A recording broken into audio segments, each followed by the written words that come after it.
قضت المحكمة الابتدائية ببني ملال الأربعاء بالحبس 3 سنوات في حق مدير محطة للبنزين ومستخدمين تورطوا في النصب والاحتيال عن طريق مزج الماء بالمازوت.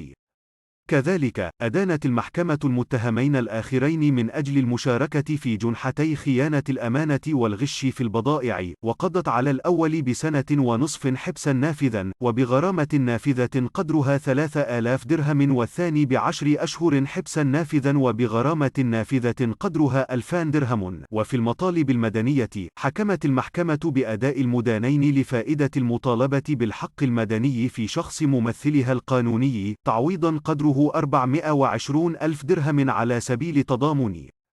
وأحالت النيابة العامة في بني ملال الصيف الماضي مسير محطة البنزين على السجن بعد الاشتباه في تورطه في النصب على مواطنين عن طريق مزج مادة البنزين بالماء داخل محطة للوقود يسيرها، إثر بشكايات مواطنين تعطلت سيارتهم بعد ملئها من هذه المحطة. وكشفت التحقيقات آنذاك وجود حوالي 18 طن من المياه ممزوجة بحوالي 3 طن من البنزين فقط،